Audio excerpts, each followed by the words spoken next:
Since your inner being is there with those seeds, do you believe that your inner being is there with the beginning of what you're asking for?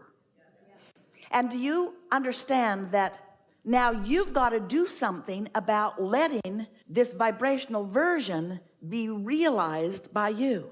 Your inner being doesn't have the right or the wherewithal to assert anything into your experience. You got to sync up with it. So you have to become a believer of the vibrational reality before the vibrational reality can come into your experience. We wrote a whole book about it, a couple of books about the vortex and about how everything you want is there. And so many of you followed us to a certain point, but it became annoying to you. All right, Abraham, I get it. Everything I want is in the vortex, and you want me over there at the doorway of my vortex so that I can get what's in there. But just tell me one thing, Abraham. How do I get the money out of the vortex and into the bank? Enough of this vibrational version already. I'm sort of sick of hearing about the vibrational version. I live in the real world.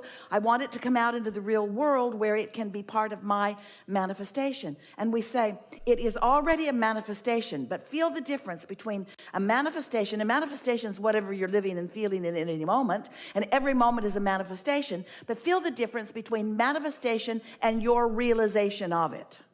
Esther's pen was in her purse. It was there.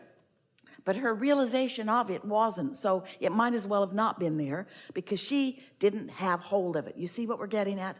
And so much of what you want is just like that pen in Esther's purse. You're walking around with it all day, every day. It's just a reaching in and pulling out. That's all that's required. But because you believe it isn't there, you don't do that. So do you believe that there is a vibrational version of what you want that has progressed in varying degrees, some of it ripe and ready for you to experience? So if the answer to that is yes, then you really are ready for what we are encouraging in a very powerful way these days. You're ready to deliberately put yourself into the receiving mode where you can receive the impulses about it. And this is different than bridging beliefs, because bridging beliefs takes time. Bridging beliefs means you have to take hold of a belief that you've got that is in defiance of something that you want and make it no longer in defiance of something that you want. Have you ever talked to anyone?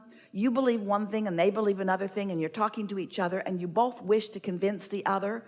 And after an hour or 2 or 3 or 4 or 5 or 6 or 10 or 20 or years of interacting with them about that, they just stand strong in what they believe and you just stand strong in what you believe, and no headway is made in convincing the other.